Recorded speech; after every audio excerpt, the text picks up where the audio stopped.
Hello friends, स्वागत है आपका मेरे इस यूट्यूब चैनल लीगलाइजेशन सर में। जैसे कि हमारी सीपीसी एमसीक्यूज की सीरीज चल रही थी, इसमें आज हमारा पार्ट 5 रहेगा। और यदि आपने मेरे चैनल को सब्सक्राइब नहीं किया है तो सब्सक्राइब कर लें एंड बेल आइकन को प्रेस कर लें ताकि आने वाले वीडियोज की नोटिफिकेशन आपको मिलती रहे। तो शुरू करते हैं दोस्तों। यहाँ पे जो फर्स्ट क्वेश्चन है, यानी कि सीपीसी की सेक्शन 15 के अंतर्गत सभी बात दायर किया जाएगी, यानी कि सीपीसी के अंदर जो भी बात दायर किया जाएगा वह किस न्यायालय में सबसे पहले दायर किया जाएगा। तो यहाँ पे 4 ऑप्शंस हैं: जिला न्यायालय, निम्नतम श्रेणी के न्यायालय में, उच्चतम श्रेणी के न्यायालय में या उपरोक्त सभी में। तो यहाँ पर आपका जो सही आंसर होगा वो है निम्नतम श्रेणी के न्यायालय में, यानी कि सीपीसी के अंतर्गत जो भी बात दायर किया जाएंगे सबसे पहले निम्नतम श्रेणी के न्यायालय में दायर किए जाएंगे। उसके बाद आगे अपील होगी, सब कुछ होगा, बट सबसे पहले अगर बात दायर किया जाता है तो वो सिर्फ निम्नतम श्रेणी के न्यायालय में दायर किया जाएगा। आगे बढ़ते हैं। दूसरा क्वेश्चन है हमारा, निम्नांकित में से कौन सा स्थावर संपत्ति संबंधी बात नहीं है। इस स्थावर संपत्ति के प्रत्युद्धरण के लिए बात, यानी कि प्रत्युद्धरण का मतलब होता है रिकवरी। स्थावर संपत्ति के विभाजन के लिए बात, बंधकग्रस्त संपत्ति के मोचन के लिए बात, स्थावर संपत्ति से संबंधित भाटक का बात, यानी भाटक यानी रेंट से संबंधित बात। यहाँ पर इसका जो सही आंसर होगा वो है स्थावर संपत्ति से संबंधित भाटक का वाद। यह स्थावर संपत्ति संबंधी वाद नहीं है। बाकी ऊपर 3 ऑप्शन ये वाले सभी स्थावर संपत्ति से संबंधित वाद हैं। अगला देखते हैं। स्थावर संपत्ति के लिए विभाजन का वाद उस न्यायालय में संस्थित होगा जहां, यानी कि इमूवेबल प्रॉपर्टी होती है उसके विभाजन के लिए बाद किस न्यायालय में संस्थित हो, मतलब कहाँ पर संस्थित होगा, जहां वादी रहता है, वादी अपना व्यवसाय करता है, या फिर विषय वस्तु जहां स्थित है, या फिर जिला न्यायाधीश की अनुमति से किसी भी न्यायालय में किया जा सकता है। यहाँ आपका जो सही आंसर होगा वो है विषय वस्तु जहां स्थित है, यानी कि स्थावर संपत्ति यानी इमूवेबल प्रॉपर्टी की विभाजन के लिए अगर बात दायर करना है तो उस न्यायालय में बात दायर किया जाएगा जहां पर विषय वस्तु है, यानी कि जहां पर वो प्रॉपर्टी है। आगे देखते हैं। देहरादून में निवास करने वाले राम ने लखनऊ, यानी कि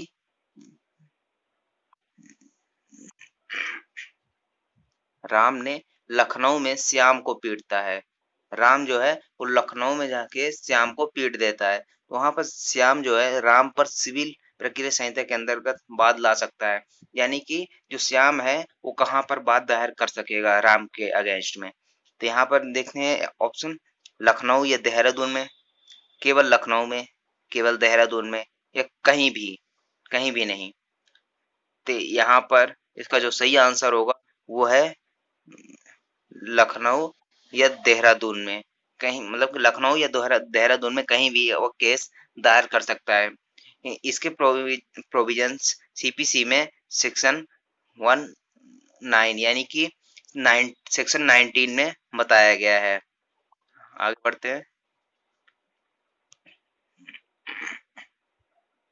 शरीर के प्रति किए गए अपकार के लिए, शरीर के प्रति किए गए अपकार के लिए वाद दायर किया जाएगा, यानी कि शरीर से संबंधित कोई केस आया, यानी कि वाद दायर किया गया है, जिस शरीर के प्रति कोई अपकार किया गया है तो वहां पर वाद दायर किया जाएगा जहां वादी निवास करता है, प्रतिवादी कारोबार करता है, अभिलाप के लिए स्वयं कार्य करता है, या किसी भी उपरोक्त न्यायालय में वादी के विकल्प पर।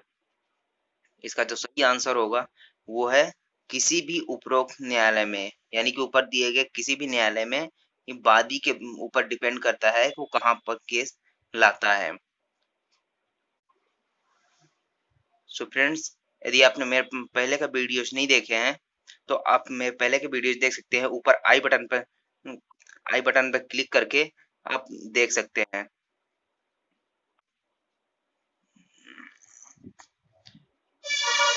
6 क्वेश्चन है, बात संचित करने की आपत्ति प्रथम बार न्यायालय में सिविल प्रक्रिया संहिता की निम्न निम्न धारा के अधीन स्वीकृत होगी। यानी कि जो बात संचित करने की आपत्ति है प्रथम बार के न्यायालय में सिविल प्रक्रिया संहिता की किस धारा के अधीन स्वीकृत होगी। यहाँ पर आपका जो सही आंसर है वो क्या होगा, सेक्शन 21, यानी कि सेक्शन 21 के अधीन स्वीकृत होगी। आगे देखते हैं, निम्न किसी परिस्थिति में आदेश 26 सीपीसी के अंतर्गत कमीशन जारी नहीं किया जा सकता है। मतलब इन नीचे दिए हुए 4 ऑप्शंस में से किसके लिए कमीशन जारी नहीं किया जा सकता। तो यहाँ पर ऑप्शंस देखते हैं, साक्ष्यों के परीक्षा के लिए, स्थानीय अन्वेषणों के लिए, वैज्ञानिक अन्वेषण के लिए या रिसीवर की नियुक्ति के लिए। यहाँ पर चारों ऑप्शंस में से जो सही आंसर है वो है रिसीवर की नियुक्ति के लिए, यानी रिसीवर की नियुक्ति के लिए कमीशन जारी नहीं किया जा सकता है।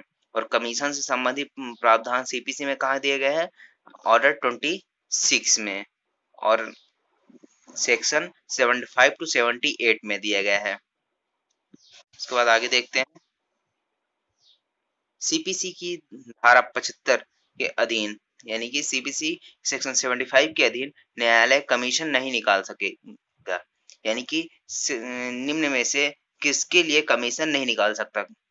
यहाँ पर ऑप्शंस देखते हैं, किसी व्यक्ति की परीक्षा के लिए, विभाजन के लिए, ये ऐसी संपत्ति के विक्रय करने के लिए जो न्यायालय की अभिरक्षा में नहीं है। फोर्थ पॉइंट क्या है, कोई वैज्ञानिक, तकनीकी या विशेषज्ञ अन्वेषण के लिए। तो यहाँ पर आपको जो सही आंसर होगा वो है ऐसी संपत्ति का विक्रय करने के लिए जो न्यायालय की अभिरक्षा में नहीं है। यानी कि जो न्यायालय की अभिरक्षा में कोई संपत्ति नहीं है उसके लिए कमीशन नहीं निकाल सकता है। उसके बाद आगे देखते हैं, किस कार्य के लिए आयुक्त की नियुक्ति नहीं की जाएगी। यहाँ पर 4 ऑप्शन दिए गए हैं, शासन के कार्य के लिए, चल संपत्ति के विक्रय के लिए, चल संपत्ति यानी मूवेबल प्रॉपर्टी, उसके बाद साक्ष्यों के साक्ष्य अभिलिखित करने हेतु, वाद पत्र प्रारूपण हेतु। यहाँ पर 4 ऑप्शन में जो सही आंसर है वो है वाद पत्र प्रारूपण हेतु। अनुरोध पत्र है, अनुरोध पत्र अनुसांगिक कार्यवाही है, कमीशन के बदले है, या साक्षी है तो जो भारत के बाहर रह रहा है, या उपरोक्त सभी। तो यहाँ पर आपको जो सही आंसर होगा वो है उपरोक्त सभी के लिए अनुरोध पत्र होता है।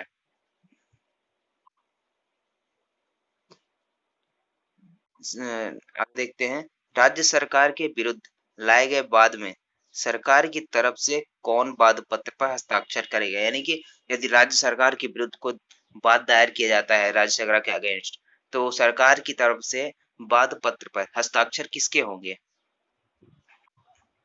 ऑप्शन देखते हैं, राज्य के राज्यपाल, राज्य के मुख्यमंत्री, राज्य का मुख्य सचिव, ये ऐसा व्यक्ति जो राज्य सरकार द्वारा विशेष अथवा सामान्य आदेश के द्वारा नियुक्त किया गया है। तो यहाँ पर जो सही आंसर होगा वो है राज्य का मुख्य सचिव। यानी राज्य के अगर राज्य के अगेंस्ट कोई बात दायर किया जाता है तो वाद पत्र पर हस्ताक्षर कौन करेगा, राज्य का मुख्य सचिव। उसके बाद आगे देखते हैं, सीपीसी की धारा 80 के प्रावधान कैसे हैं, बाध्यकारी है, निर्देशात्मक है, विवेकाधीन है, या उपरोक्त में से कोई नहीं। यानी सीपीसी के धारा कैसी है, इसका जो सही आंसर है बाध्यकारी। यानी कि सीपीसी में जो प्रावधान दिए गए हैं वो बाध्यकारी होंगे, यानी कि उसको मानने ही होंगे। उसके बाद देखते हैं, और यहाँ पर यदि ये वीडियो आपको अच्छा लगता है तो लाइक करें एंड अपने सभी दोस्तों को शेयर करें ताकि उनको भी काफी हेल्प मिले। तो आगे देखते हैं। राज्य सरकार के विरुद्ध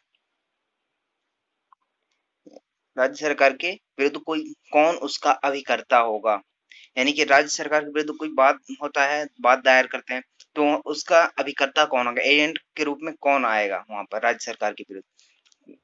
तो वहां पर कौन होगा, राज्य का मुख्य सचिव, लोक अभियोजक, कलेक्टर या विभाग का प्रमुख।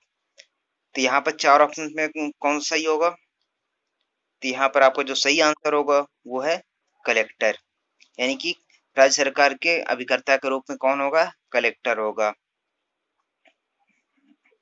उसके बाद आगे देखते हैं। कोई व्यक्ति विदेशी राज्य पर वाद ला सक कोई व्यक्ति है जो विदेशी राज्य पर वाद ला सकता है, किसकी सहमति से ला सकता है, राज्य सरकार की सहमति, केंद्र सरकार की सहमति, या फिर राज्य और केंद्र की दोनों की सहमति, या भारत के राष्ट्रपति की सहमति। तो यहाँ पर जो सही ऑप्शन आंसर है वो है केवल केंद्र की सहमति। यदि कोई व्यक्ति विदेशी राज्य पर बात लाना चाहता है तो उसको केंद्र सरकार की सहमति लेनी होगी, तभी बात दायर कर सकता है किसी विदेशी राज्य पर। आगे देखते हैं।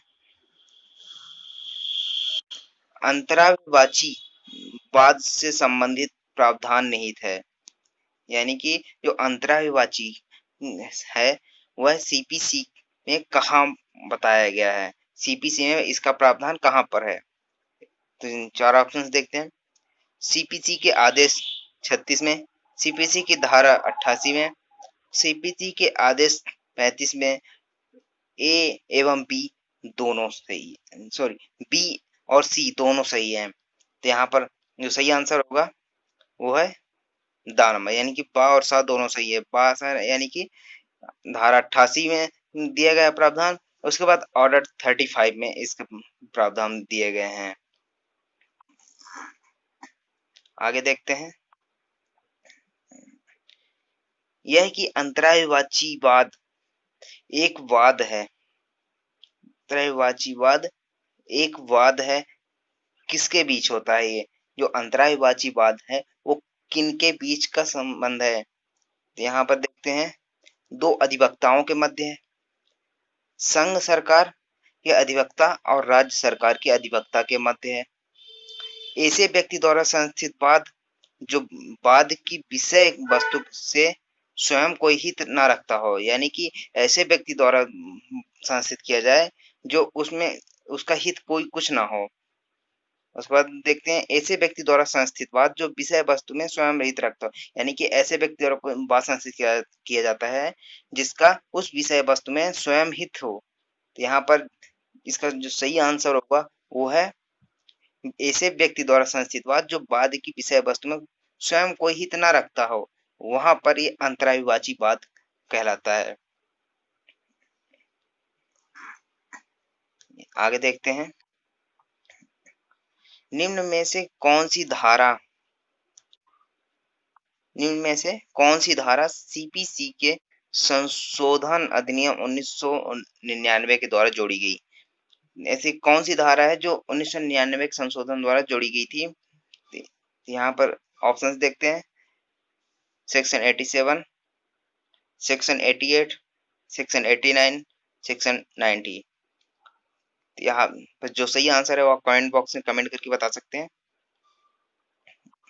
इसका जो सही आंसर है वो है सेक्शन 89। उसके बाद देखते हैं, सीपीसी की किस धारा के अधीन न्यायालय किसी विवाद के पक्षकारों को मध्यस्थता के लिए निर्दिष्ट कर सकता है, यानी कि सीपीसी में ऐसी कौन सी धारा है जो यह कहती है कि न्यायालय किसी भी विवाद के पक्षकारों को मध्यस्थता के लिए भेज सकती है। तो यहाँ पर दिया गया है सेक्शन 88, सेक्शन 89, 87 और सेक्शन 86 ए। तो यहाँ पर आपका जो सही आंसर होगा वो है सेक्शन 89, यानी सेक्शन 89 मध्यस्थता के बारे में बताता है। यानी कि जो भी पक्षकार है न्यायालय उनको भेज सकता है मध्यस्थता के लिए। आगे देखते हैं। न्यायालय के बाहर विवादों के निपटारा के लिए न्यायालय के बाहर विवादों के निपटारे के लिए निम्नलिखित माध्यमों में से कौन दीवानी प्रक्रिया संहिता की धारा 89 में प्रावधानित नहीं है? यानी कि 89 में निम्न 4 में से कौन सा नहीं बताया गया है? यहाँ ऑप्शन देखते हैं। मध्यस्थम, सुलह, वार्ता या मध्यस्थता। तो यहाँ पर चारों ऑप्शंस में से आपका जो सही आंसर होगा वो है वार्ता। यानी कि वार्ता सेक्शन 89 में नहीं बताया गया। बाकी 3 चीजें बताई गई, मध्यस्थम, सुलह और मध्यस्थता।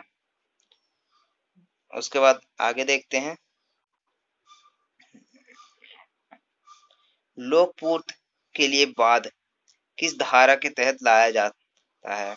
यानी कि जो चैरिटी से संबंधित वाद है वो पब्लिक चैरिटी, यानी कि तो उससे उसका प्रावधान किस धारा के अधीन दिया गया है? तो यहाँ पर देखते हैं।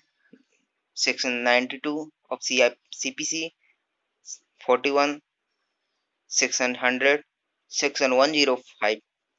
तो यहाँ पर आपका जो सही आंसर होगा वो है सेक्शन 92। यानी कि सेक्शन 92 में लोकपूर्त कार्य के लिए वाद से संबंधित प्रावधान दिया गया है। आगे देखते हैं। सीपीसी की धारा 91 के अधीन लोक उपताप के लिए वाद लाया जा सकता है। लोक उपताप यानी कि पब्लिक लोक उपताप यानी कि पब्लिक न्यूसेंस। पब्लिक न्यूसेंस के लिए वाद कौन ला सकता है? यहाँ पर ऑप्शंस देखते हैं। महाधिवक्ता ला सकता है, या कोई नागरिक ला सकता है पब्लिक न्यूसेंस के लिए वाद, या जिला मजिस्ट्रेट, या फिर कोई 10 या अधिक व्यक्तियों द्वारा। तो यहाँ पर आपका जो सही आंसर है वो है महाधिवक्ता। यानी कि महाधिवक्ता पब्लिक न्यूसेंस के लिए वाद दायर कर सकता है।